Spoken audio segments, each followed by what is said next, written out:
안녕하십니까. 수요 법회를 시작하겠습니다.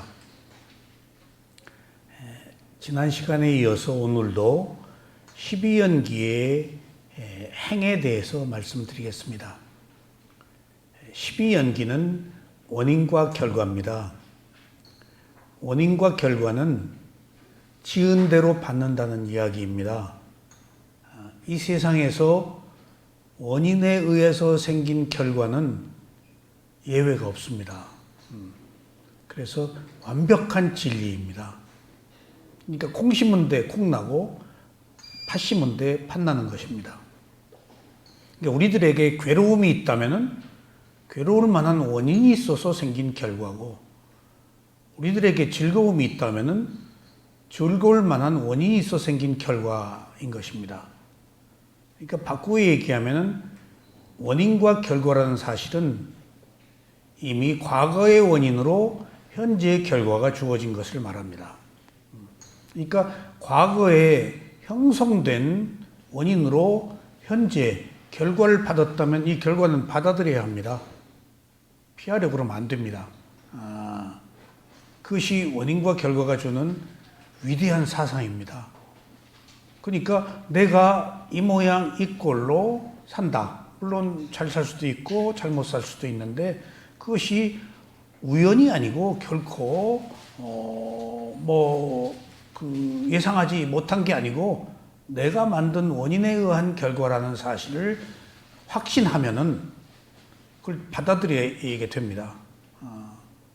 그러면은 받아들인다는 사실은 관용입니다. 못 받아들이는 것은 성냄이고, 그러니까 받아들이면은 극복할 수 있는데 못 받아들이니까 극복을 못 합니다. 그러면은 과거의 원인으로 현재의 결과가 주어졌다? 누구도 예외가 없어요. 돈 많이 버는 사람, 열심히 성공한 사람, 뭐한 사람 다 노력했다고요. 저절로 되질 않아요. 그만한 노력을 해서 그 결과를 얻었다고요. 그러면은 어떤 결과가 왔더라도 또 과거의 원인으로 현재의 결과가 왔으면은 받은 거예요. 일단 받은 것이 미래까지 가진 않아요. 현재 새로운 원인으로 미래의 새로운 결과를 만들어요. 그러니까 이미, 근데 보세요. 성공한 사람, 사회적으로 또는 일가를 이룬 사람, 분명히 선업의 공덕을 쌓아서 지위도 얻고 돈도 벌고 한 사람들, 윤택하게 사는 사람들. 근데 지금 현재 살고 있는 것이 선하지 못한 행동을 한다. 그럼 지금 새로운 원인을, 선하지 못한 원인을 만들어서 지금 이후에 그 사람 안 좋아요. 적응 까먹고 있는 거예요. 적응 까먹고 있는 거예요. 그래서 항상 과거와 현재, 미래에 있어서 현재는 지금 이전에 과거로부터 온 결과고 또 지금 이후는 새로운 원인을 만든 결과예요.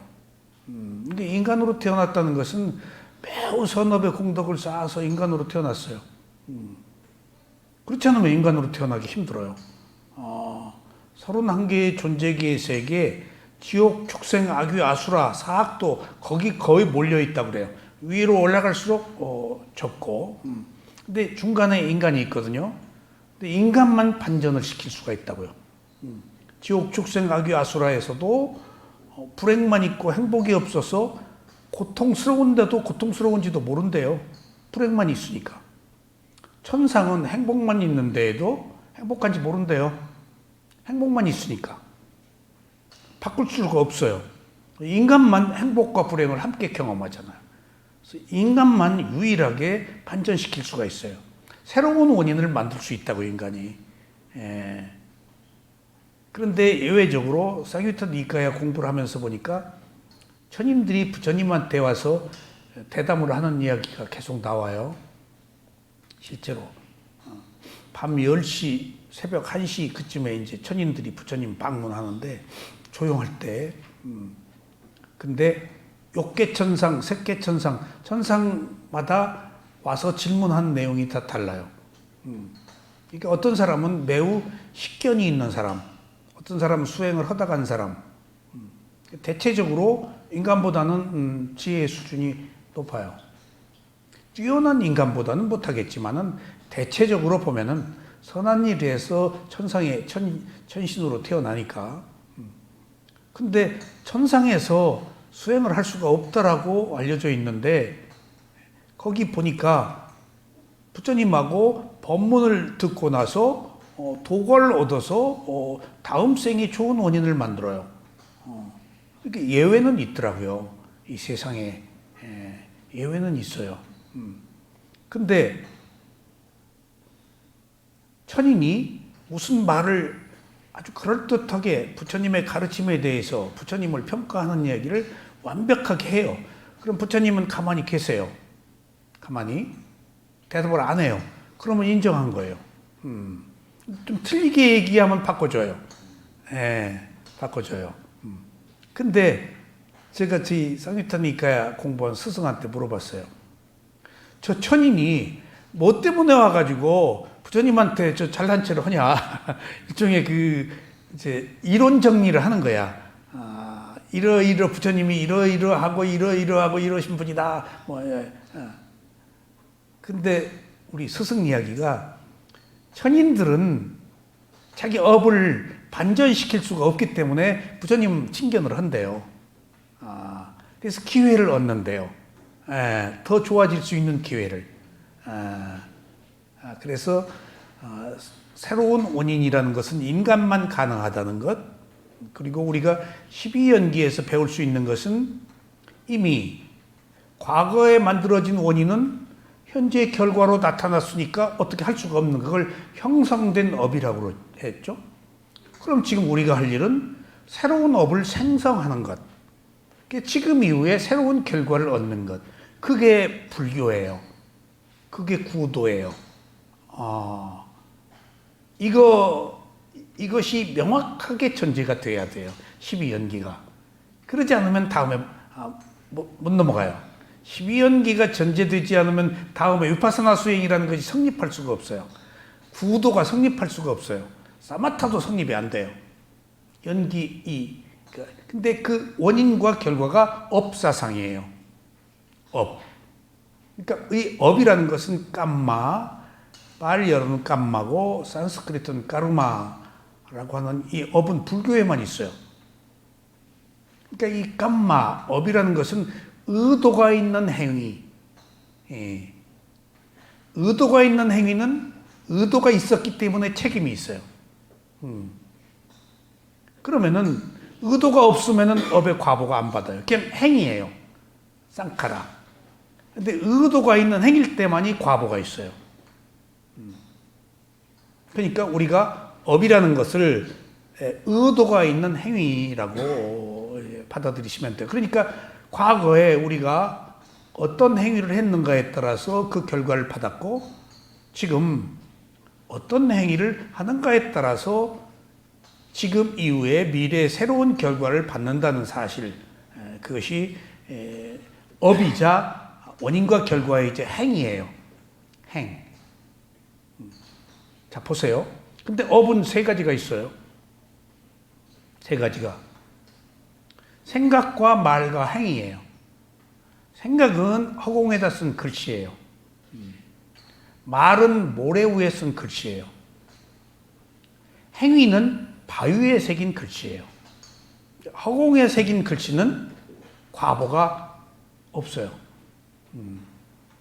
근데 모래 위에 새긴 글씨는 과보가 있어요. 이미 밖으로 나갔단 말이에요. 상대가 있잖아요. 생각이야 뭘 못해요. 그 생각까지 다 어떻게 과보를 받아요. 그러니까 생각은 뜬구름 같은 것이고 매우 흔들리는 바람과 같고, 그래서 이건 축에도 안 쳐요. 생각은.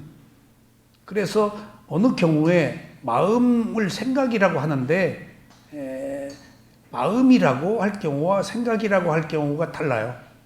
생각은 완악 변한다라는 의미로 안입이 설친 감각기관에서 그 의가 생각이거든요.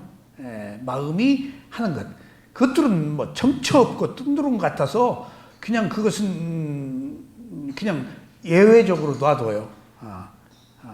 근데 이제 말부터 업의 과보를 받는다고요. 그래서 무슨 생각을 한 것은 그렇게 그 과보에 저촉이 안 돼요. 근데 중요한 것은 생각을 해서 말이 되고 말을 해서 행위가 되기 때문에 생각이 업과 전혀 무관한 것은 아니에요. 근데 생각 자체로는 업이 아니에요. 그러니까 무슨 생각을 했다? 아이고 난 나쁜 사람이야 라고 자책할 필요는 없어요. 근데 그 생각이 알아차리지 못해서 연장되면 말로 나가면서부터 문제가 되는 거예요.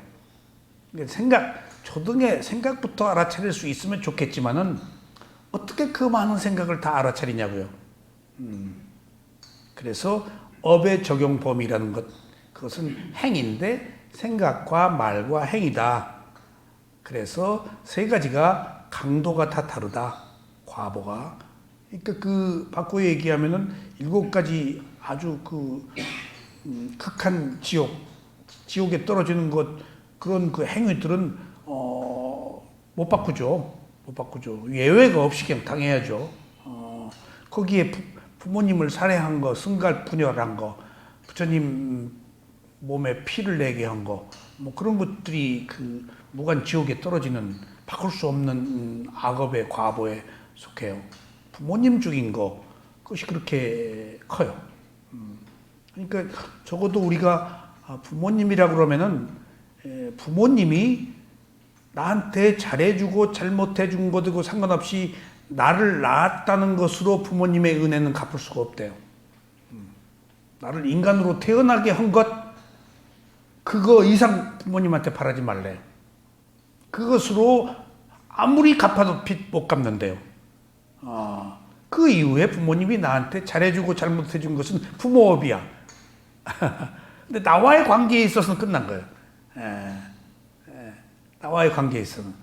그러니까 그 부모를 위해를 가하는 것이 그렇게 안 좋은 거예요. 그리고 최고의 가르침을 편 붓다한테 위해를 가하는 것도 마찬가지예요.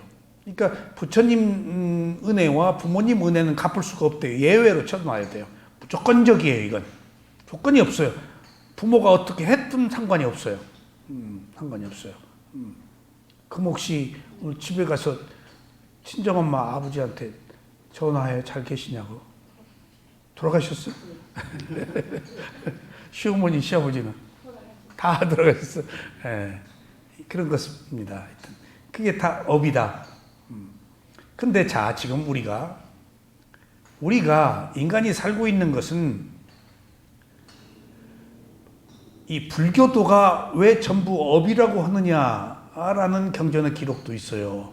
업은 5가지 조건 중에 하나인데 사실은 다 상당 부분은 업으로 살아요. 기후 조건, 마음의 조건 이런 조건들이 있어요. 어떤 전통적 가치관의 조건들 그런 거, 어떤 문화적 조건들도 있겠죠. 근데 상당 부분은 내가 한 행위에 의한 과보를 받는다. 그래서 무명을 원인으로 12연기의 시작이 모른다.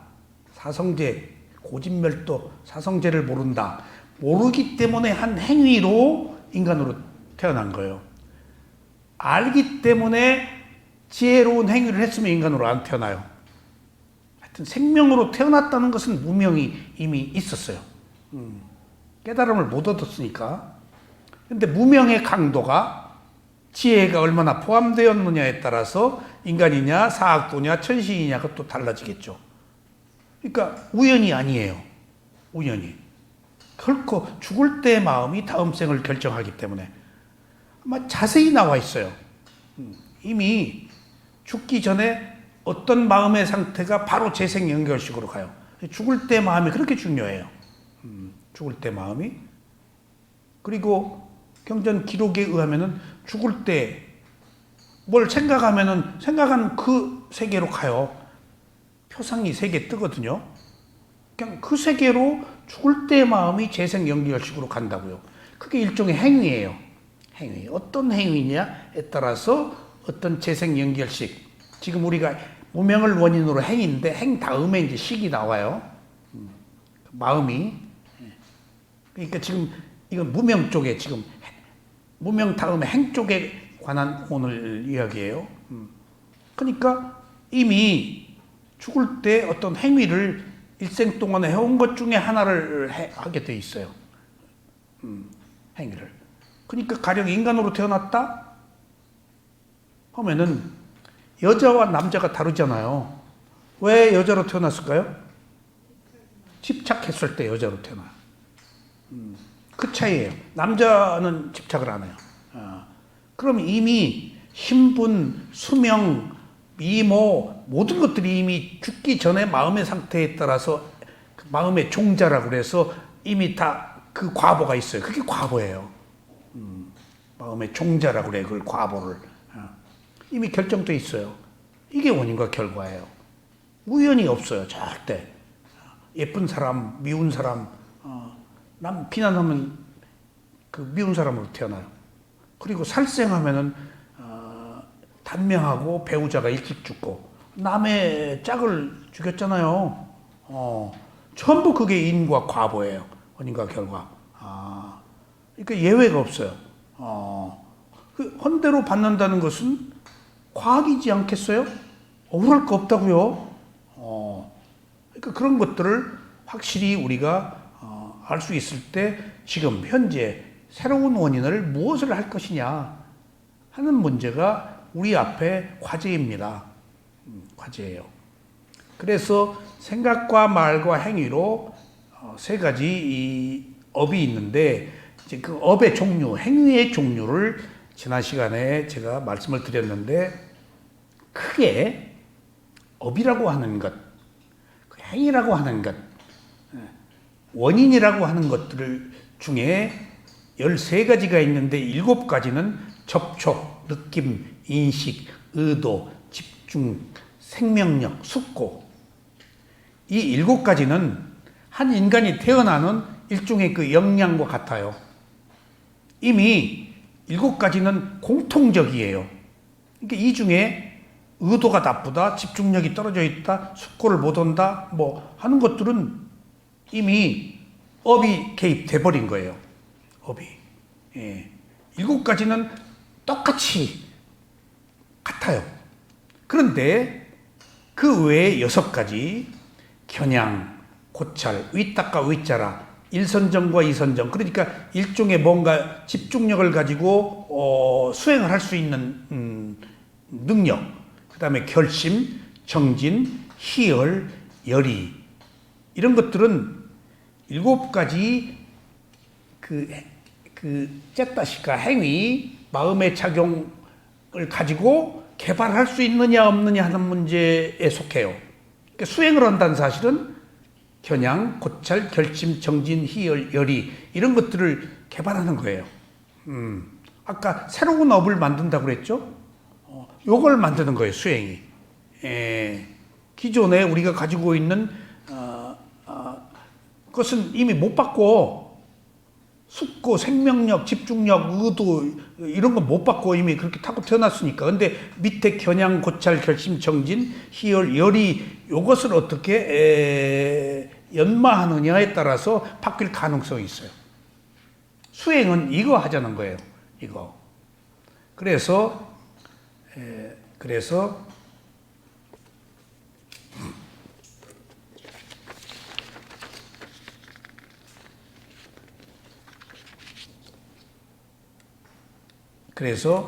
행위는 모든 마음과 연관되어서 생기는 것 7개 하고 개발할 수 있는 것 6가지. 그걸 지난 시간에 말씀을 드렸어요. 그러니까 하나가 아니고 이렇게 얽혀 있다. 그래서 인간이 복잡한 것이 간단치 않은 것이 하나만 있는 게 아니야. 여러 가지가 붙어서 형성된 거예요. 그걸 무덕이라고 그래요. 온. 하나만 있으면 딱 어떻게 바꿀 수 있지. 근데 여러 가지가 엉켜 있어서 바꾸기가 그렇게 힘들어요. 자, 그러면 이제 오늘은 이런 기본적인 행위에, 자, 보세요. 행위는 3가지가 있는데 이런 기본적인 행위가 하나 있어요. 이것을 경전에서는 기본적인 행위다 뭐 그렇게 분류하진 않았어요. 근데 제가 보건대 이런 기본 구도로서의 행위가 지금 13가지가 있고 이 2가지 또 나머지는 선하지 못한 행과 선한 행. 기본적인 행. 오늘은 선하지 못한 마음의 작용, 행 14가지 중에서 첫 번째, 자, 선하지 못한 행의 우두머리는 어리석음이에요. 모하라고 그러는데, 이 치심, 탐진치할 때 치심, 어리석음. 어리석음은 일종의 무명과 가깝고 움켜쥐는 것.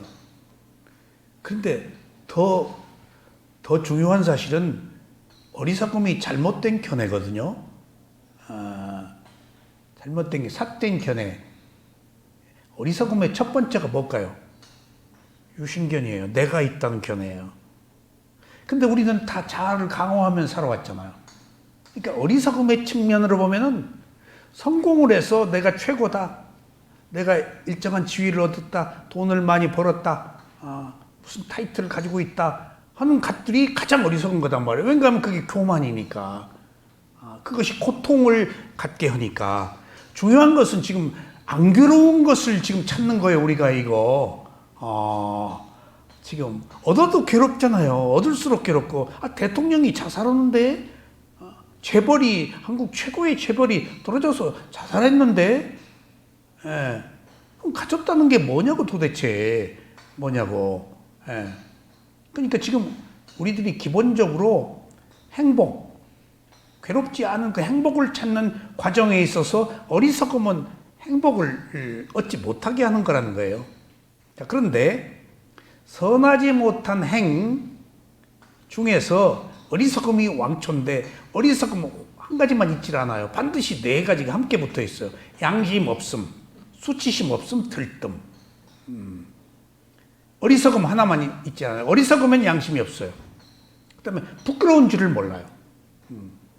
그 다음에 들뜸, 둥둥둥 떠 있어요. 그러니까 들떠 있기 때문에 자기가 어리석은지를 몰라요.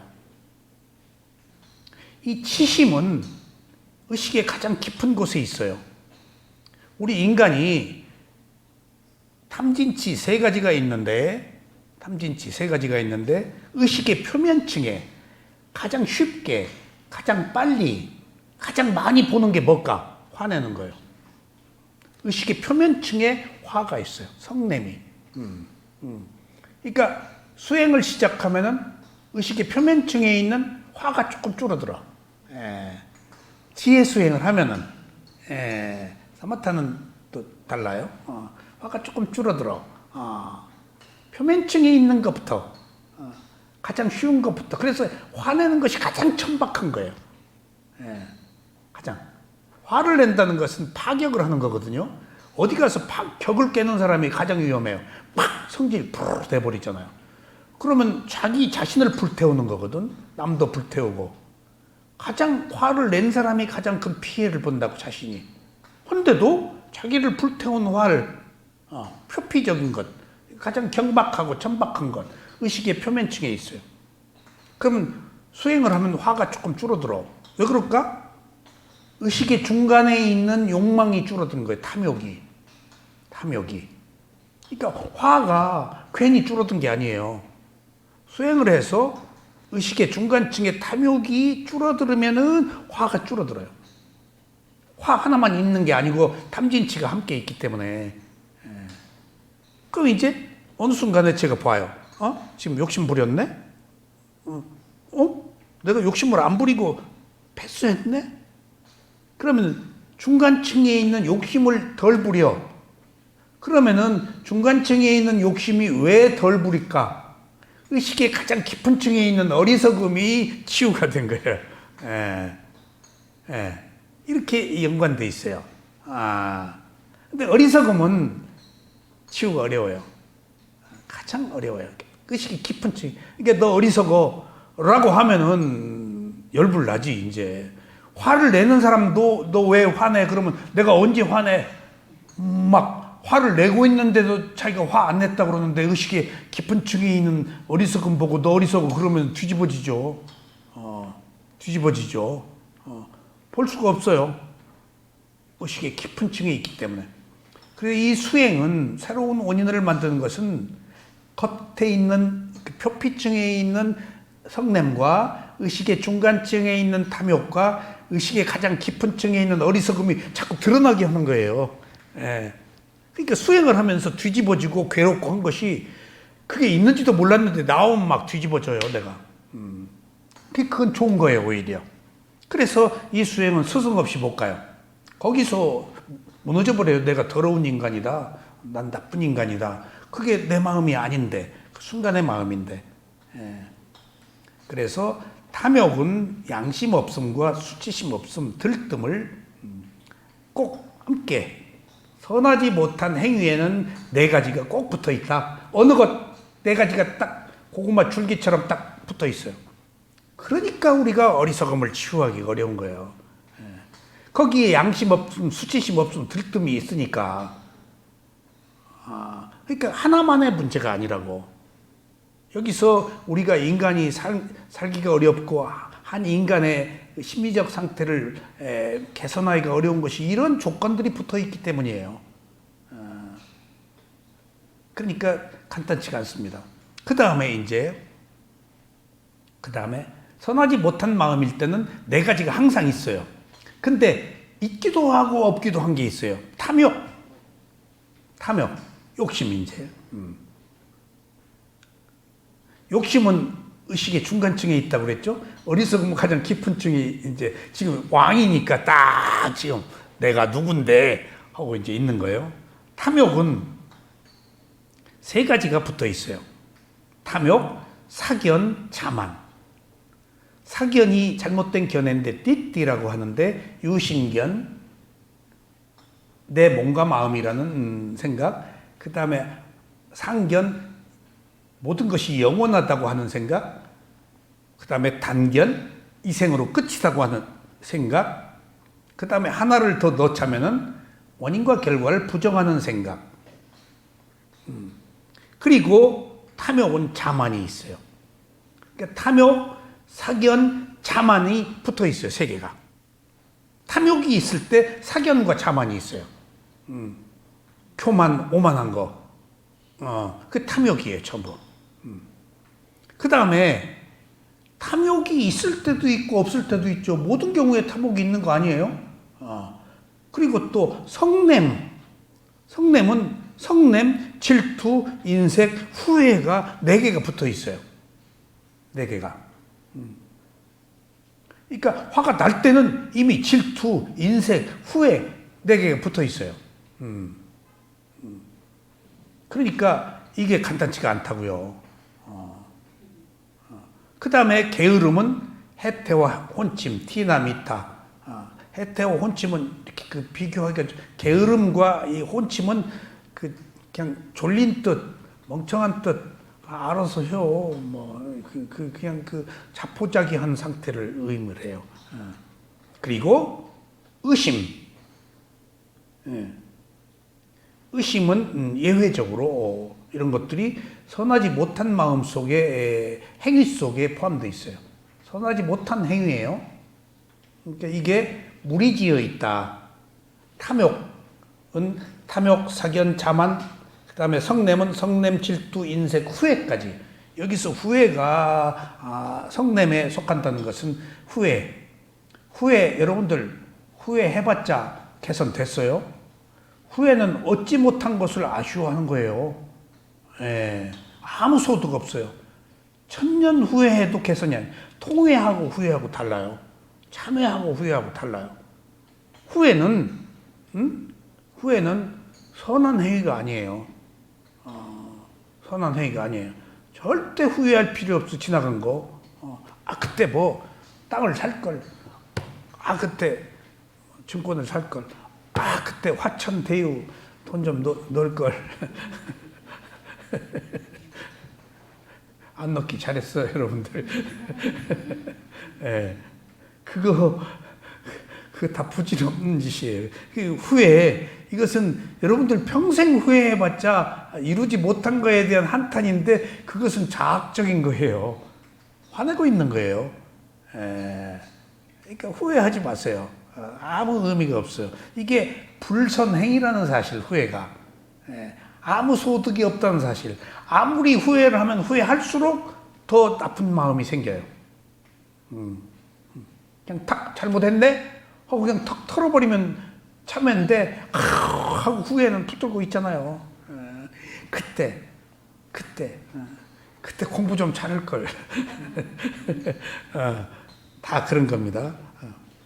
그래서 선하지 못한 마음일 때는 네 가지가 항상 있고 탐욕, 성냄, 게으름, 기타 이런 것들은 있을 때도 있고 없을 때도 있다. 아셨죠? 그 다음에 이제 깨끗한 마음의 작용. 여기서요. 이제 이게 부처님이 말씀하신 아비담만 논장에 있는 이야기거든요. 대중들에게 설하지 않으셨어요. 이런 내용은.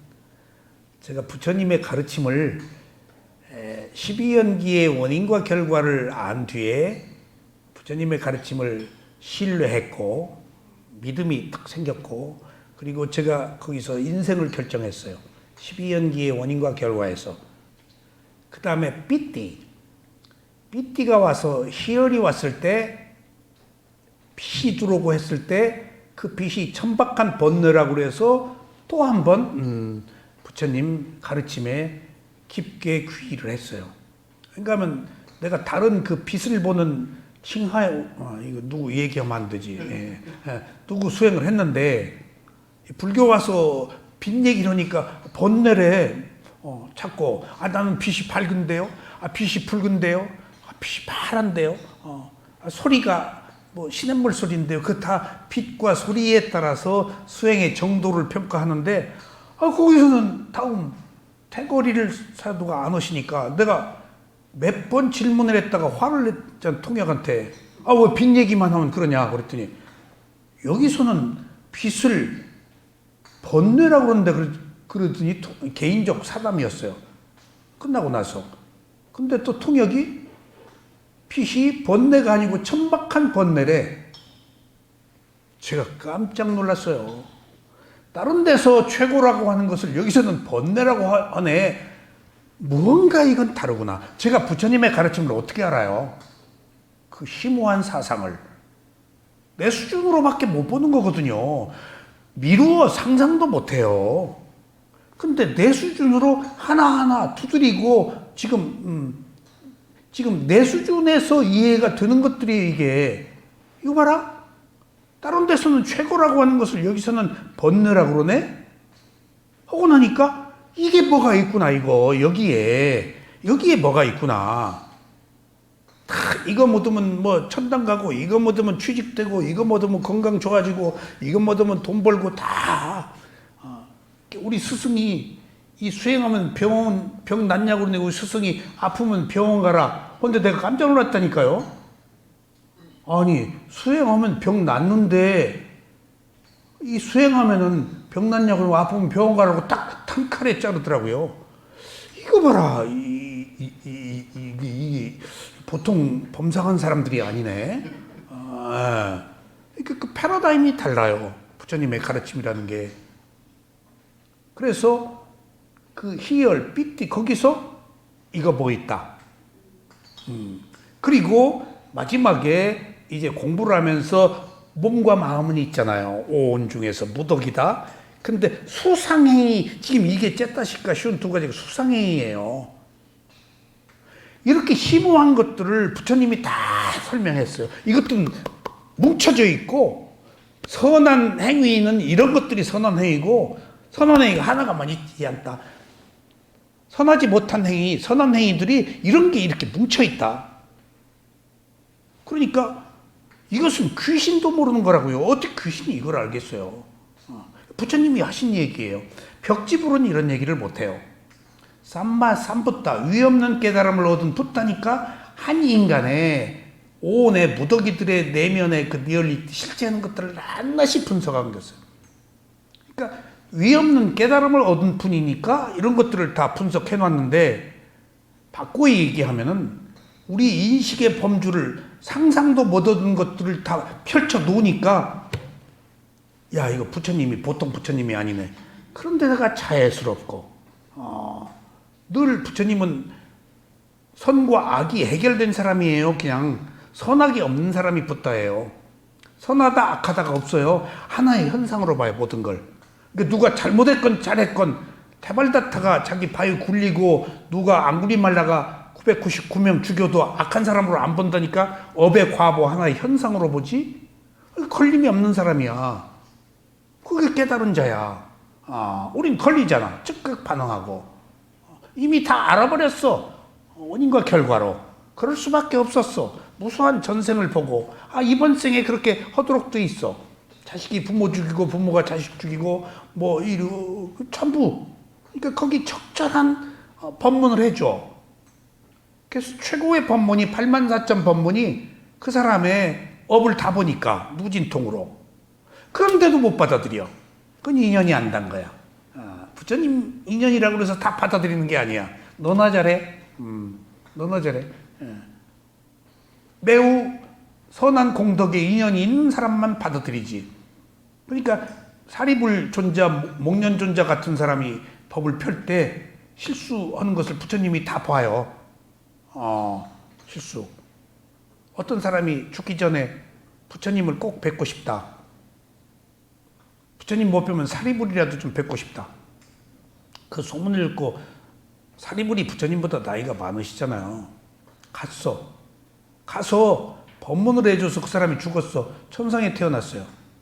근데 딱 붙다가 보니까 그 사람은 윤회가 끝날 수 있는 아라한이 될 수 있는 사람이었어. 아차. 그러니까 사리불이 못 짚은 거야, 그 사람을.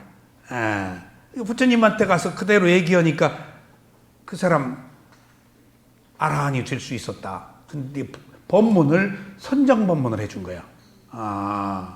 그런 경우 그런 걸로 봐서 역시 부처구나. 함에도 불구하고 부처한테 와가지고 부처가 제자 다 되었다 그렇지도 않아.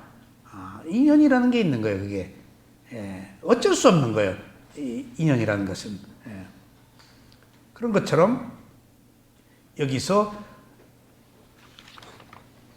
선하지 못한 마음, 여기서 이제 그 악한 마음이라고 안 하고 저는 선하지 못한 마음이라고 이해하면 좀 부드럽게 하자고요. 근데 선한 마음의 작용, 행위는 선한 행위라고 안 하고 깨끗한 마음의 작용, 깨끗한 행위라고 경전에 그렇게 쓰여 있어요. 깨끗한 행위. 그 깨끗함이라는 게 뭘까? 청정이에요. 청정이 열반의 마음이에요. 맑고 깨끗하다. 근데 우리가 청정을 한문으로 말하면 맑고 깨끗하다지. 근데 청정의 원래의 뜻은 뭘까? 밝고 깨끗하다가. 중요한 얘기예요. 선하다는 것은 뭘까? 맑고 깨끗하다는 것은 뭘까? 청정은 뭘까? 6가지 감각기관이 안입이 설치니가 6가지 감각 대상 색성향 미촉법에 부딪혔을 때 있는 그대로 보는 것을 청정이라고 그래요. 예쁘다 밉다 하고 안 보는 거예요. 싫다 좋다 안 보는 거예요. 맛있다 맛없다 안 하는 거예요. 좋다 싫다 안 하는 거예요. 좋은 소리, 아이고 이거 부드럽네, 아유 냄새 좋다, 그거 안 하는 거예요. 그게 청정이에요. 우린 즉각 좋다 싫다 해버리잖아요. 청정하지 못한 거예요. 자기 고정관념으로, 자기 선입관으로 이미 있는 그대로를 안 보고 자기식으로 봐버리는 거예요. 그것은 그냥 거기에 그대로 있어. 근데 나는 거기 그냥 그대로 있는 것을 안 봐. 내 주관으로 보잖아. 그러면 안 돼라고 본다거나, 걔가 불가피해. 어떤 업의 조건으로 그럴 수밖에 없었어. 근데 내가 보기에 너 잘못됐어. 너 그러면 안 돼. 라고 하면 안 된다고. 근데 우리는 그렇게 보잖아. 옳다 그러다 하잖아. 원인과 결과를 무시하고. 그럴 수밖에 없었는데. 그러고 싶어서 그랬어, 누가? 이게 굉장히 중요한 문제예요. 먼저 이해를 해야 된다고요. 그럴 수밖에 없었어. 그래서 제가 미얀마에서 아비담마 논장을 공부하고 아비담마 논장에서 축적된 성향은 바꿀 수 없다 라는 얘기를 듣고 우리 딸들 중에 하나, 걔가 조금 그 개성이 강해서 걔 바꾸려고 그냥 하다가 내가 얘를 바꾸려고 그랬구나. 거기에 내가 문제가 있었구나. 그래서 돌아와가지고 애가 뭐 그냥 그 약간의 그 액티브한 행동을 할 때, 야, 괜찮아, 괜찮아. 그러는 너도 어쩌지 못해서 그러지. 지금 너 그러고 싶지 않은데 지금 네 성질 때문에 너도 어쩌지 못해서 그래. 지금 이게 지금 아빠가 이게 뭔 소리야? 이상한 소리를 하시네. 그러고 있는 너도 어쩌지 못해서 그러는 거지. 이게 과보예요. 그러고 싶지 않았는데도 자기도 어쩌지 못해서 그런 거 아니야. 원인에 의한 결과, 과보의 굴레, 가속도에 끌려서 한 거예요. 우리는 그걸 이해를 못 한다고. 그러고 싶어서 그러는 거 아니야. 오랫동안 그렇게 살아왔어. 그러고 보니까 걔를 손끝에 키웠어. 그러니까 저만 알도록 해놓고 아들 낳으려고 7년 만에 난 것이 또 딸인데 세 번째. 그래도 손끝에 키웠어. 아유, 크면서 보니까 이것이 그냥 완전히 공주네, 완전히. 그리고 문제를 삼으니까 이제 늦은 거야. 그렇게 키웠단 말이에요. 그래서 7년 만에 아비담만 논장을 들어갔는데, 축적된 성향은 바꿀 수 없다. 업의 과부 뭐 바꾼다는 거예요? 잠재의식에 있는 거. 그거 존중해줘야 돼요. 그러니까 내 마음이 풀리는 거야. 아, 바꾸려고 그랬구나. 탐욕이었다. 존중해주자. 그리고 나서 그러는 너도 어쩌지 못해서 그러지 라고 했는데, 지금 잘 살아. 시집가서 조금씩 변하더라고. 나갈 때 인사도 하고 문 쿵쿵 닫고 나가더니 막 그렇게 데몬스트레이션 하더니, 저도 어쩌지 못해서 그런 거야. 그게 원인에 의한 결과예요. 원인과 결과가 그렇게 중요해요. 그래서 여기서 깨끗한 마음의 작용 25가지가 있는데, 이것은 선한 행위를 말하는데, 여기서 깨끗한 마음, 깨끗한 행위라고 한 것이 인상 깊어요. 저는 용어가 이렇게 돼 있어요. 불선행, 선행이 아니고. 그래서 깨끗하다는 것이 청정인데, 그 청정이라는 것이 뭐라고? 6가지 감각기관이 6가지 감각 대상에 부딪혀서 어떻게 하는 것? 있는 그대로 보는 것. 옳다 그러다 하지 않고, 좋다 싫다 하지 않고. 이게 부처님이에요. 부처님은 옳다 그러다 안 해. 그냥 하나의 현상으로 봐. 다 이해하지. 다 이해하지. 거기에 자해가 있는 거예요. 지혜가 있고. 근데 우리는 내 기준에 탁 칼날처럼 옳다 그러다 이미 판별해버렸잖아. 사회는 그래. 사회는 통념이. 근데 우리는 사회의 그런 통념을 뛰어넘는 깨달음의 세계에서 괴로움이 없기를 바란다면 그렇게 하자는 거예요. 자, 깨끗한 마음의 작용. 또 항상 붙어있는 게 있어요. 항상 붙어있는 게. 이게 19가지나 돼요. 여러분들 선한 일을 하고 대상을 있는 그대로 보고 뭔가 공덕을 쌓는 일일 때는 19가지의 공덕이 붙어버려요. 선한 일밖에 없어요. 자, 첫째, 쌓다, 믿음이에요. 이 믿음은 굉장히 중요합니다. 여기서 이 선한 깨끗한 마음의 작용, 그 행위의 믿음은 맹목적 믿음이 아니고 확신에 찬 믿음이에요. 돌다리 두드려 건너보고 무조건 믿는 게 아니고 확신에 찬 믿음. 무조건 믿는 믿음일 때는 믿음이 지나치면 맹목적 믿음이 되거든요. 그러니까 믿음이 지나쳐서는 안 돼요. 그 다음에 삿디, 알아차림. 가장 중요한 얘기죠. 알아차림은 얼마나 중요한 얘기인가 하면은, 불교가 뭡니까? 그러면 상자부 수성도는 알아차림이다. 딱 한마디 얘기해요. 깨어있는 것. 근데 마하야나 대승 쪽에서는 불교가 뭡니까? 라고 물으면 뭐라 그럴까? 자비다. 그건 사무량십, 선정에선 자비예요. 근데 위파사나 지혜 수행에선 알아차림 그래요. 각성. 알아차림이 선한 행위야. 알아차린 순간에는 뭐가 붙질 않아, 번뇌가. 탐진치가 붙질 않아. 마음은 한순간에 하나밖에 없어. 그래서 알아차림이 있으면 딴 게 붙을 수가 없어. 한순간에는 하나밖에 없기 때문에. 그래서 이 알아차림이라는 것은 한문으로 염이라고 썼는데 한문 염은 빨리어 싸띠를 중국식으로 표현한 건데 염이 기억이란 말입니다. 근데 싸띠의 첫 번째 뜻이 기억이에요. 두 번째가 주시하다, 알아차리다, 관찰하다, 보다, 뭐 그런 다양한 의미를 가지고 있어요. 저는 마음 챙기다. 근데 저는 알아차림이라고 쓰고 있는데 첫 번째, 불교 부처님의 가르침 중에서 가장 중요한 사띠. 물론 사띠, 아파마데나 사띠 파타나 사띠에 관계된 용어가 굉장히 많은데 상징적으로 사띠라고 그래요. 근데 이 알아차림은 1번이 뭘까? 기억. 그러면 색수상 행식의 상이 기억인데 여기서 말하는 기억은 뭘까? 상의 기억이 아니에요. 과거를 기억하는 거 아니에요. 깨어있는 행위를 기억해서 항상 깨어있으라. anytime, always 그런 뜻이에요. 현존하는 기억. 가장 어렵기 때문에 알아차리기가 깨어있기가 가장 어렵기 때문에. 그러니까 알아차릴 수가 없어. 그러니까 늘 알아차리는 것을 기억해서 현재에다 갖다 놔라 하는 의미로 기억이에요. 특수한 빨리어예요 이게. 이걸 우리말로 번역할 수가 없어요. 기억과 알아차림 합성어를 쓸 수가 없어요. 그래서 저는 알아차림이라고 하고 있는데 적어도 알아차리는 순간에는 깨어서 기억하고 물론 있기 마련입니다만은 그런 의미로 기억이라는 것, 알아차림이라는 것이 중요하다. 그냥 알아차림 하나만 가지고 가면은 84,000 법문이 하나로 줄이면 알아차림 하나라고 그래요.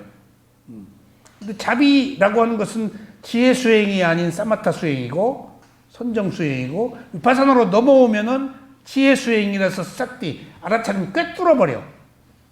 사물을 통찰해버려. 그냥 통과해버려. 안 걸려. 그리고 무상고부화로 가버려. 보니까 변하더라는 거예요. 그리고 원래 괴로움이더라는 거예요. 본래 내가 소유할 수 없더라는 거예요. 알아차리면은. 그러니까 알아차리면은 지금 뭐가 안 붙는다고 그랬죠? 그러니까 내가 옳다 그러다 안 했지? 알아차리면은? 옳다 그러다 안 오니까 내가 흥분했어 안 했어? 흥분 안 했지?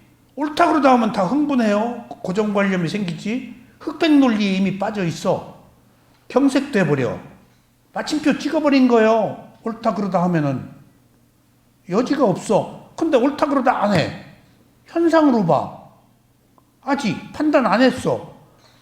그러면 흥분했어 안 했어? 흥분 안 했어. 눈꺼풀에 먼지가 씌었어 안 씌었어? 안 씌었어. 그러고 보니까 더덥더라는 거예요. 변하더라는 거예요. 그것이 그대로 있지 않고. 그러고 보니까 이게 괴로움이야. 존재한다는 것 자체가 불가피한 것들. 괴로움이 불만족이잖아. 오늘 제가 한의원에 갔다 탁 나오면서 오늘 우울했어요. 그래서 엘리베이터를 타고 탁 나오는데 집에서도 누가 이렇게 밖에 비 오는 밖을 보더니 가슴이 또 철렁이 또 뭔 일이 있는가. 근데 그 한의원의 그 간호사가 또 우울했는데 그러니까 문득 그런 것들이 두 사람이 연관되어서 문득 엘리베이터 속에서 우울했다?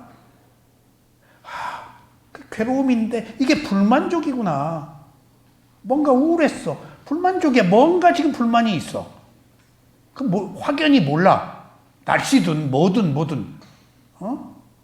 기분이 안 좋은 거야. 불만족이야. 불만족은 뭘까? 내 마음대로 안 된 거야. 지금 뭔가가 내 마음대로 다 내 마음대로 되기를 바라지. 그 괴로움, 불만족이 내 마음대로 되기를 바랐는데 만족하지 못하는 것이 괴로움이에요. 그래서 엘리베이터 속에서 오늘 사람들이 연속적으로 이렇게 우울하고 기분이 안 좋다고 그러는데 그것은 뭘까? 근데 불만족. 내 마음대로 뭔가가 안 돼서 오는 어떤 그 마음들이구나. 세상에 내 마음대로 되는 게 뭐 있어? 함에도 불구하고 우리는 내 마음대로 되지 않을 때 박탈감을 느끼고 기분이 나쁘고 뭔가 좌절을 하고 하여튼 기분이 나빠. 내 마음대로 되면 좋은데. 근데 내 마음대로 안 되는 게 더 좋은 거라고. 내 마음대로 되면은 교만해진다니까. 더 많은 것을 바라고. 어떻게 내 마음대로 다 돼. 안 돼서 우리는 그나마 자숙하고 만족하고 살 수 있는 거예요. 그러니까 우리들이 지금 불편부당한 거, 괴로움, 이것은 나한테 기회라고요. 오히려 내가 잘못된 것은 기회라니까. 반전할 수 있는, 인간의 진실을 알 수가 있는, 새로운 원인을 만들 수 있는, 거기 무너지면 안 돼요. 그것은 기회야. 지금 와서 보라고 나타난 거거든, 괴로움이. 그러지 말라고. 내가 죽게 생겼다고 지금. 그러니까 왜 자꾸 괴로워하냐고. 지금 괴로움이 있어. 괴로우니까 이거 좀 봐달라고, 극복하라고 나타난 건데 우리는 거기 빠져버려요. 나의 괴로움으로. 내 마음대로 하려고 그러니까 괴로움을. 받아들이면 아무것도 아닌 건데. 아이고 그랬어. 괴로워하고 있었구나. 아이고 만족하지 못했지. 다 그래. 나만 그런 거 아니야. 다 12 연기는 나만 돌아가는 게 아니야. 똑같이 돌아가. 경전에 그 말이 나와 있어요. 연기 회전할 때 나만 회전하지 않는 거라고. 근데 지금 딱 덜컥 나만 죽게 생긴 줄 알아. 똑같이. 다 자기 꿈을 꾸잖아. 우리 집이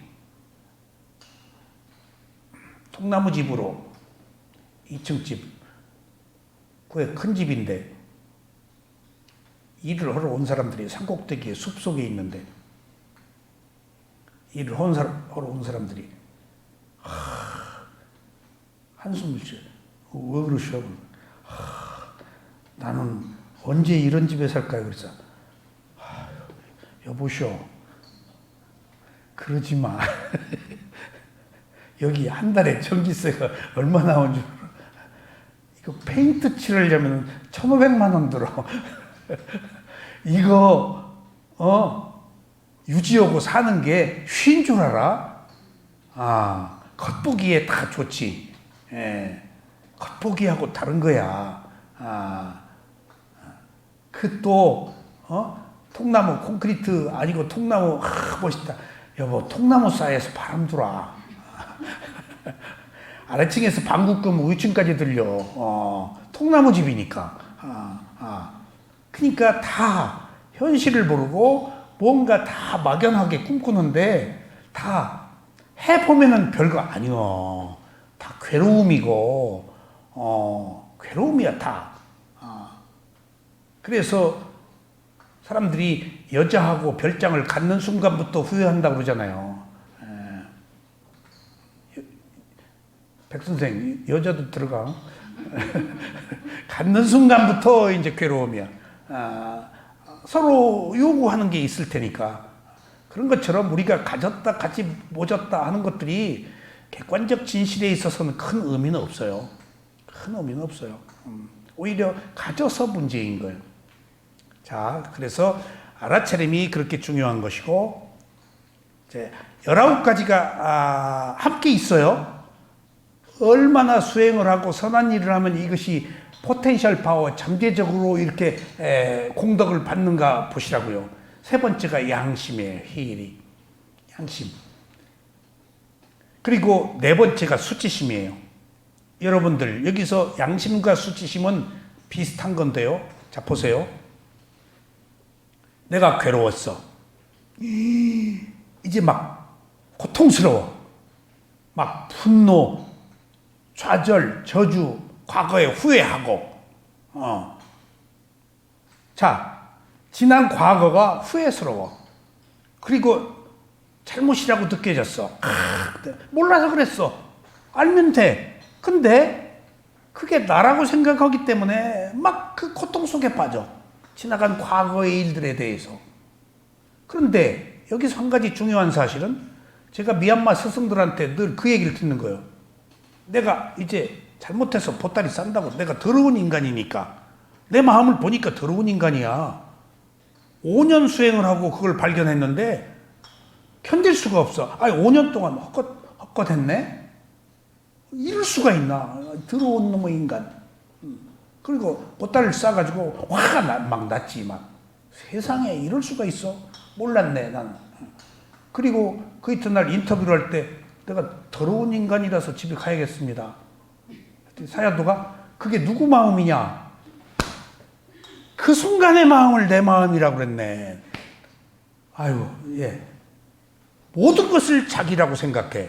여기서 한 가지 중요한 사실을 발견해야 돼요. 내가 추악하다고 본 것은 지혜가 있어서 봤어요? 어리석어서 봤어요? 지혜가 있어서 봤어. 지혜가 있어서 추악하고 혐오스럽다고 봤으면은 그 본 지혜는 왜 생각을 하지 않고 추악하다고 마침표를 찍냐고. 지혜가 있어서 봤는데 여기서 다 걸려버려요. 그러니까 뒤집어져 버려요. 아, 지혜가 있어서 발견한 거예요. 지혜가 없으면 어리석으면 아파. 어리석으면 내가 추악한지를 몰라. 탁 뭐가 깨어서 본 거야. 아, 봤으면 이건 축복받을 일이야. 아, 뭐 할렐루야를 하든지 무슨 아멘을 하든지 사두를 하든지 뭐 손뼉을 치든지. 근데 철교하고 뒤집어져 버려. 왜 뒤집어질까요? 응? 나라고 생각해서. 근데 왜 발견되었을까요? 그 추악함이. 여기 양심과 수치심이 있기 때문에 발견된 거예요. 그러니까 이걸 못 본다고. 양심과 수치심이 있어서 발견했어. 그러면 된 거야. 치유할 수가 있어. 다 알고 산 놈이 어딨어. 다 모르고 살지. 응? 다 모르고 살잖아. 지금도 모르고 살고. 그러니까 아까 말하는 알아차림은 늦고 빠르고 없어요. 왜냐 하면 누구도 알아차리지 못하기 때문에 늦게 알아차린 것이 제일 빠른 거라니까. 못 알아차리는데 늦고 빠르고가 어딨냐고. 이게 정신세계에서. 행위 하는 것이 가장 빠른 것이지. 영원히 못 알아차리는데. 그래서 양심과 수치심이 있기 때문에 우리가 그런 것들이 밝혀졌다라는 사실을 다시 한번 봐야 돼요. 그 다음에 탐욕 없음, 성냄 없음, 그 다음에 여기 중립. 중립이, 여기서 말하는 중립이 아예 나 몰라가 아니고 치우침이 없는 것. 사각지라고 그래서 이 중립이요. 여기서 말하는 중립이 우베카 웨다나가 아니고 소위 말하면 중도예요. 중도. 치우침이 없는. 극단적 고행과 감각적 욕망이 아닌 옳고 그름을 판단하지 않는 좋다 싫다를 하지 않는 그러니까 회색하고는 다른 거예요. 그 다음에 여기서 가야 바사티. 여러분들 지금부터 얘기하는 것은요. 감각기관 안입이 설친 에서 몸의 평온함. 그러니까 이 바사티가 그 삐띠 다음에 오는 그 다음 단계인데 아주 평온하고 고요해요. 명정수같이. 수행이 올라가면 그런 정신 상태가 있어요. 스승들은 거기서 빠져나오라고 그래요. 근데 수행자는 안 나와요. 너무 좋아서. 저도 그 바사티 상태 갔는데 스승이 알아차려서 나와라. 그런데 딱 어떻게 판단했게? 스승이 질투하는구나. 내가 어떻게 여기까지 왔는데 스승이 질투하는구나. 안 빠져나왔어. 그러면 뚝 떨어져 버려요. 나와야 다음으로 올라가요. 전부 지혜라는 것이 부처님이 최고의 지혜가 이르렀어도 지혜를 소유하지 않아요. 붓다는 그런 사람이에요. 무엇도 소유하지 않아요. 하나의 현상으로 봐요. 그냥 바람처럼 흘러가 버려요. 걸림이 없어요. 거미줄에 걸리는 바람처럼. 근데 우리는 알았다? 나의 것이다? 마침표를 찍고 소유하잖아. 부처는 소유를 안 하는 사람이야. 무하니까. 여기서 소유와 무소유의 개념 정리를 한번 하자고요. 또 이 얘기 안 해야 되는데 하네. 무소유라는 게 뭘까요? 지금 여기서 있는 그대로 알아차리고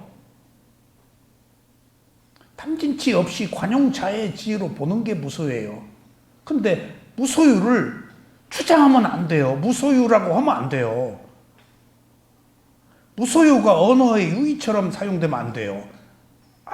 소유하지 말아라? 어떻게 소유를 안 해요? 필요한 것은 가져야지. 집착하지 말으라는 얘기예요. 근데 무소유, 무건, 뭘 어떻게 해야 된다를 강조하면은 덫에 걸려요. 무소유 그런 얘기 하면 안 돼요. 그냥 있는 그대로 알아차리면 되는 거예요. 여기서 이 언어가 주는 의미가 굉장히 중요합니다. 내가 무소유 얘기를 왜 하는가 하면은 지금 여기서 말하는 이런 소유 개념을 벗어난 것은 지혜가 나서 걸림이 없는 것, 그런 것을 얘기하는데, 무소유라고 주장하면서 무소유의 뜻을 모르기 때문에 죽어서 내 책을 내지 말아라. 어느 누군가가 무소유를 주장한 그분이 돈 받고 파는 내 책을 내면 안 된다 라고 이야기를 해가지고 좀 신선한 충격을 주었는데, 나는 너무 안타까웠어요. 약을 제약회사에서 만들어 낸다? 그 약 딴 데다 먹고 딴 병 치료할 수도 있어. 그거 있고 다른 치료할 수가 있어. 바꿔 얘기하면은 내가 행위를 해서 내놓은 것은 작품이다, 뭐다, 그것을 이용하는 사람의 것이지 내가 공개를 말지. 돈 받고 파는 거 그게 소유다 해서 금전적으로 문제가 있다라고 고상하게 생각할 수도 있겠지만은 사실은 그게 아니에요. 한 말 또 말아야지. 그러니까 무소유라는 것을 지금 집착한 거예요. 무소유여야 된다. 지금 이 정신세계에서는 그런 거예요. 그러니까 부처님이 아무 말도 안 해버린다니까. 긍정할 때는 아이고 그래. 아니, 공양을 세존이시여 집에 공양청을 하겠습니다. 아무 말도 안 하면 승낙한 거야. 꼭 말을 해야 돼?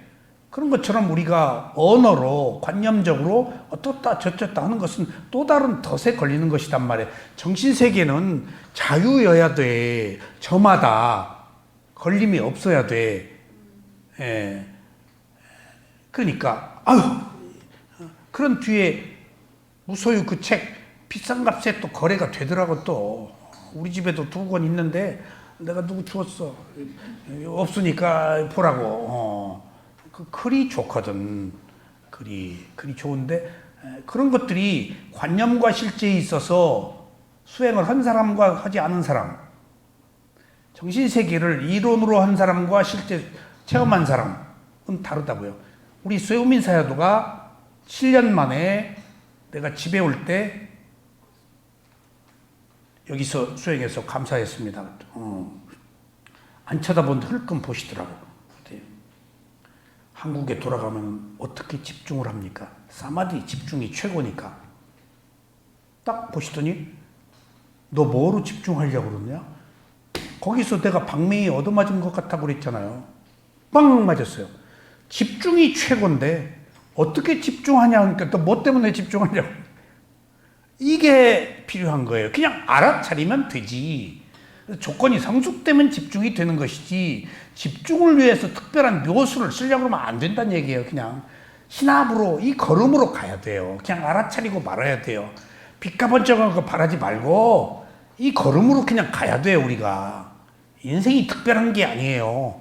선한 걸음으로 가다가 좋은 일도 있고 굳은 일도 있어서 거기 적응해서 내가 지혜를 얻는 것이지, 안 좋은 일이 생긴 것은 지혜를 얻을 수 있는 기회다고요. 에? 오히려 기회다니까. 지혜를 얻을 수 있는, 거기서 내가 반전할 수 있잖아. 못 보던 것을 본다니까. 내가 어려움에 빠졌기 때문에 어떻게 살아야 될 건가를 그냥 우유부단하게 살다가 정신 번쩍 나 어떻게 살아야 되는가. 그리고 핵심을 볼 수가 있잖아요. 나를 괴롭히려고 온 게 아니다고. 지금 와서 보라고. 에이 빠스코 와서 괴로움이 있다라고 자각해서 깨어서 헤쳐나가라고 치유하라고 나타난 거예요. 근데 치유하려고 하지 않고 나 죽었네 라고 하면 안 된다고요. 그걸 객관화시켜 법으로 그랬네? 아 그랬어? 라고 분리가 안 되니까 딱 붙어버리면은 내 것이 되지만은 그랬네? 아 그랬었구나? 라고 놓고 보면 아무것도 아닌 거예요 이게. 근데 우리는 그것을 끌어안고 있다고. 그래서 바사티 평온은 감각기관의 평온, 마음의 평온. 그 다음에 경쾌함. 이제 신이 나. 여러분들 뭐가 경쾌하다, 리드미컬하다, 뭐 이런 거. 그 다음에 부드러움, 적당함, 능숙함, 발음. 이것이 몸과 마음과 관계된 것인데 이 19가지가 깨끗한 마음일 때 함께 간다는 거예요. 근데 이게 지금 보세요. 병이 치유가 안 되겠어요? 이게 치유가 안 되겠냐고요. 선한 마음을 가지면은 19가지가 뭉쳐있기 때문에 치유 효과가 최고죠. 그래서 메디테이션 명상의 시대라고 하는 거 아니에요. 지금 정신세계에서. 이런 부수적인 여러 가지 것들이 함께 작용하기 때문이에요. 그러니까 우리 스승은 수행하면 병났냐 그럴 때 아프면 병원 가라고 하는데 치유하려고 하지 말아야 이게 지금 되는 거예요. 선은 바라지 않아야 돼요. 바라지 않을 때 조건 반대급부가 있으면 안 돼요. 조건이 붙으면 안 돼요. 그냥 해야 돼요. 그게 그냥 들어와요. 그냥 해야 그냥 이것들이 다 와요. 근데 조건이 붙으면 이게 안 와요. 그러니까 내가 조건이 붙는 순간에 긴장하고 있잖아요. 바라는 게 있잖아요. 여색이고 있잖아요. 뭘 행위를 하고 반대급부를 바라고 있잖아요. 그러면 내 마음이 긴장하고 오픈되어 있지 않다고요, 지금. 조건 없이 지금 열은 게 아니에요. 조건에 의해서 열은 거예요. 그러면은 딱 안 되죠. 그러니까 여기서 말하는 서는 것은 그냥 필요해서 하는 거예요. 뭘 바라고 하지 말고 필요해서. 그런 것들이 선의 기준입니다. 그 다음에 위라띠, 절제인데 이것은 개울에 속해요. 이것은 19가지는 항상 붙어 있지만은 이 절제는 있을 때도 있고 없을 때도 있고 정어, 정업, 정명. 여기서 쌈마라고 하는 정은 알아차림이 있는 이런 바르다, 분명하다, 확실하다 그런 뜻입니다. 그 다음에 사무량심 중에 연민, 기뻐함, 자비이사 아까 얘기했죠? 사마타 선정수행에. 그 다음에 어리석음 없음 한 가지인데 이걸 빤냔드리아라고 하는데 지혜, 능력, 해근이라고. 그러니까 깨끗한 마음의 작용 19가지는 항상 선행을 할 때 붙어 있고 절제 3가지, 무량 2가지, 어리석음 1가지는 있을 때도 있고 없을 때도 있다. 따로따로 떨어져서 다닌다. 그래서 이걸 선한 행위, 우리가 말하는 선업은 크게 25가지다. 그렇게 볼 수 있습니다. 자, 행을 가지고 너무 오랫동안 공부를 했는데 자, 여러분들 불교가 어렵습니다. 이렇게 복잡하기 때문에 어려워요. 간단치가 않아요. 뭐 복달라고 비는 것하고 달리 지혜를 얻는 것이기 때문에 그래요. 그리고 우리들의 몸과 마음은 여러 가지 것들로 이렇게 조건지어져 있어요. 하나가 아니에요. 이 무더기로 엉켜져 있어요. 이 실타래 같이 엉켜 있어요. 근데 이 실타래 같이 엉킨 것을 풀 수 있는 단 하나의 방법은 알아차리면 돼요. 그냥 아무리 복잡해도 그랬네, 있네, 괴로워하고 있네, 미워하네, 화가 났네. 알아차림 하나만 돼요. 알아차림 하나만 돼요. 이 수행을 얘기할 때 상당히 많은 사람이 지적으로 사유하기 때문에 복잡하니까 아이고 어려워. 그럼 저는 숨이 콱 막혀요. 어려워요. 근데 여기서 한 가지 꼭 안 어려운 게 어디 있어요? 가보지 않은 길인데. 어려워? 라고 말하는 순간에는 탐욕이 들어가 있어요. 어리석음이 들어가 있어요. 내 기준으로 본 거예요. 아셨어요? 내 기준으로 보지 마세요. 그 기준으로 보세요. 아무것도 몰라도 그 기준으로 보세요. 하나도 몰라도 그 기준으로 보세요. 내 기준 버려야 돼요. 그래서 내가 시체처럼이라고 얘기하는 거예요. 내 기준 넣으면 안 돼요. 법의 기준으로 가야 돼요. 하나도 몰라도 그런 말이 있냐? 아, 그런 말이 있네? 라고 그쪽으로 이렇게 기울어야 돼요. 법의 기준으로 가야 돼요. 늘 우리는 내 기준으로, 아이고, 왜 이렇게 어려워? 본인이 안 받아들이려고 그런 거예요, 지금. 그게 교만이에요. 그게 사견이고.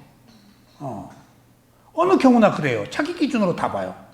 이래서 어려운 거예요, 이게. 자기 기준을 버리기가. 로마에 가면 로마의 법을 따르라 그 말이 뭔 말인가 하면은 거기 그것을 알기 위해서는 몰라. 어떻게 알아? 이 부처님이 말씀하신 째따시카 쉬운 두 가지를. 근데 나같이 개념적으로 야, 이런 게 귀신도 이런 말 못 얻었네? 아, 이런 게 다 있어? 야, 그럴듯하네? 이렇게 받아들이라고요. 어떻게 이걸 다 알아요? 아이고, 이런 게 다 있었어? 라고 오픈마인드를 하라고요. 아유, 어려워. 복잡해. 왜 그렇게 복잡해? 라는 것은 교만이에요. 이런 문제 하나의 차이로 법을 받아들이고 받아들이지 않고 하는 문제의 자세, 시각의 차이가 굉장히 커요. 아셨죠?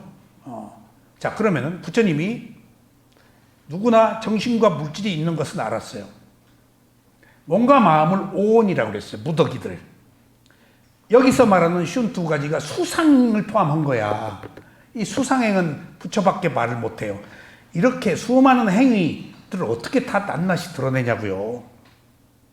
제가 여기서 붓다의 위대함을 알고, 아, 이거 믿어야 되겠구나.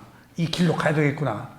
귀신도 이렇게 못할 텐데. 아, 이렇게 얘기한 거에 대해서 적어도, 존중은 해줘야 되겠구나. 누가 이렇게 말하냐고. 낱낱이 가닥지를 다. 거기서 믿음이 생겼어요. 그런데 지금 수상행이라는 째따시카가 불교를 부처님의 법문을 몇이라고 그러죠? 84,000이 부처님의 법문이 84,000가지인가요? 거기 사리불 목련존자 법문까지 다 들어가 있어요. 그러면 꼭 그 법문은 인터뷰예요. 부처님이 꼭 청법을 해야 얘기를 하세요. 다 모여 오늘은 뭐 이렇게 안 해요. 제자들이 질문을 해요. 그러면 답변해요. 반드시 묻도록 해요. 이게 묻지 않으면 답변 안 해요. 그러니까 그것은 청법이라고 그래요. 그 3번 청법을 하죠. 이게 공식이에요.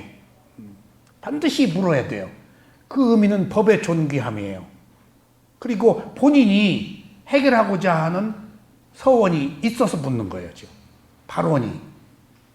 그리고 실타래가 풀려요. 그래서 부처님의 법문을 84,000 법문이라고 그러는데, 경전에 보면은 84,000 수레, 84,000 기둥, 84,000이 많이 나와요. 그러니까 많다는 것의 상징 같아요.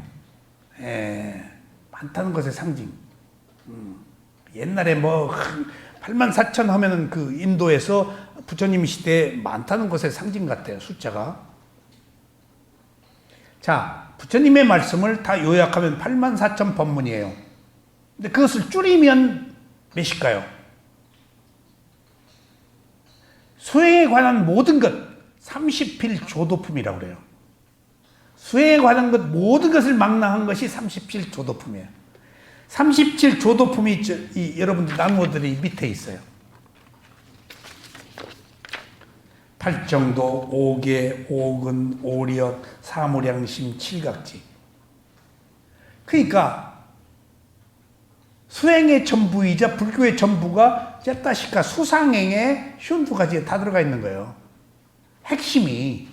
그래서 앞뒤에 이렇게 붉은색으로 파란색으로 제가 해놓은 것은 팔정도는 8가지 바른 길, 오계 5가지 장애, 그 다음에 오근 5가지 인드리아, 사마타 수행에서 사무량심, 그 다음에 지혜가 어떻게 성숙되느냐 하는 것들을 경전에서 밝혀놓은 것이 칠각지예요.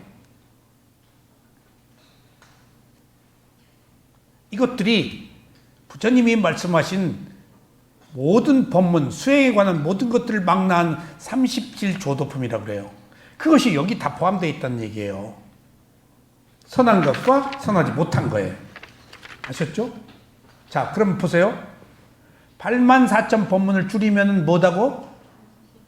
37조도품. 37조도품이 어디 있다고 지금? 여기 두 번째 페이지에 팔정도, 오계, 오근, 오력, 사무량심, 칠각지에 다 있다고. 모든 것들이 불교 수행에 관한 전부가 망라돼 있다고. 다음 페이지. 저 밑에요. 자, 37조도품을 줄이면은 뭐예요? 예? 팔정도. 팔정도 위에 있네. 8가지 바른 길. 어떻게 살 것인가? 개정에 계율을 지키고 그 다음에 집중을 하고 지혜를 얻는 것. 아셨죠? 우리들에게 어떻게 살으라고 이미 제한이 돼 있어요. 구체적으로는 팔정도대로 살아야 돼요. 개정에. 여러분들이 무슨 일을 할 때 이게 개정에 저촉되는 건가 저촉되지 않는 건가, 내가 개정에대로 살고 있는가 하는 것을 보시면 돼요. 팔정도를 줄이면 뭐라고요? 사막, 개정해. 개정해. 개정해를 줄이면 뭐라고요? 예?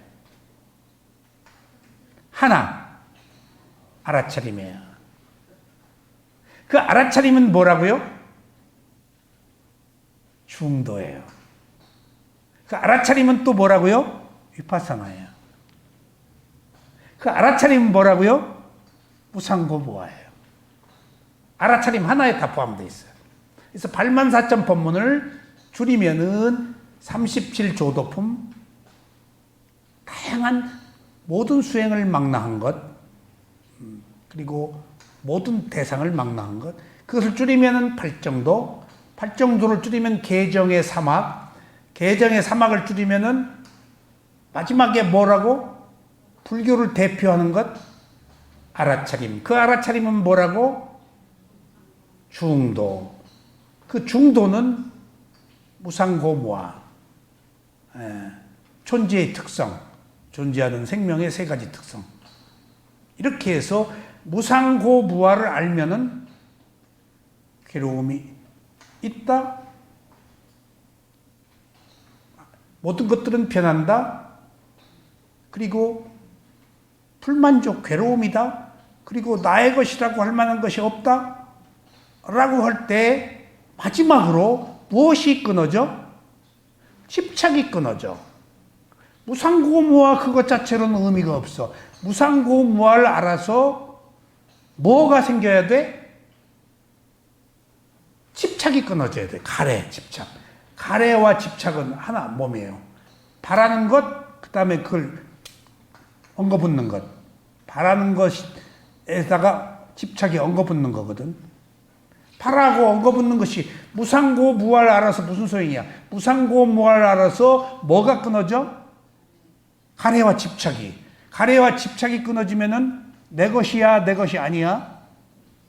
나의 소유야, 나의 소유가 아니야? 하금없이 남편하고 자식이 내 자식이야. 그냥 자식일 뿐이야.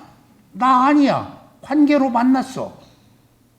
해병대 갔다 온 아들 잘 있어요? 돈 벌어? 해병대, 해병이니까 돈 잘 벌겠구만. 이렇게 낱낱이 자기 고유한 특성을 가지고 자기 업에 의해서 각자의 삶을 사는 것들을 존중해 줘야 돼요. 그러지 못하고 개입하면 안 돼요. 개입하면 안 돼요. 개입이라는 것은 내가 인위적으로 뭔가 도와주는 것하고 개입하고는 달라요. 도와줘야죠. 다 잘되게 도와줘야 되는데, 내가 개입한다는 것은 탐욕성 내 머리석음이 들어간다는 얘기예요. 지금 관용자의 지혜가 아니고. 그러니까 누가 만든 괴로움이냐고 이게. 내가 지근거리에서 누가 어떤 고통을 겪든지 나는 무엇으로 본다고? 누가 어떤 고통을 겪을 때? 업으로 본다고요. 고통을 겪을 때 업으로 보면은 어떤 현상이 생길까? 고통이 아니다고 거기서 지가 지혜를 얻을 수 있다고. 어떤 고통 속에서 지가 자각할 수가 있다나 이것이 괴로움이라고. 기회다니까 모든 사람에게 모든 고통은. 지금 우리는 나에게 당면한 그 고통을 통해서 지혜를 얻자는 거예요. 지금 올만한 게 왔어. 그럼 받아야지. 어떻게 피해? 거기서 새로운 원인을 만들고 지혜를 얻어서 지금 조금 바르게 참되게 살자는 얘기예요. 지금 이런 것들이 새로운 원인을 만들어서 지금 이후에 좋은 결과를 새로 받자는 것이 연기 사상입니다. 그것이 불교의 핵심이에요. 그래서 연기를 바탕으로 사성제로 넘어가서 위파사나가 되어야 완성이에요. 연기가 없으면 안 돼요. 이거 위파사나가 사성제가 원인과 결과를 존중해야 새로운 원인을 만들려는 의지가 생기지. 아셨죠? 자, 오늘 운명을 원인으로 행이 일어난다고 할 때 다양한 행에 대해서 오늘 살펴봤습니다. 다음 시간에는 행을 원인으로 식이 일어난다. 이제 식 태어나는 거예요. 태어나는 거예요. 이제 새로운 생명으로 어떤 조건으로 어떻게 태어나는가, 식은 어떻게 이루어지는가 한번 살펴보겠습니다. 감사합니다.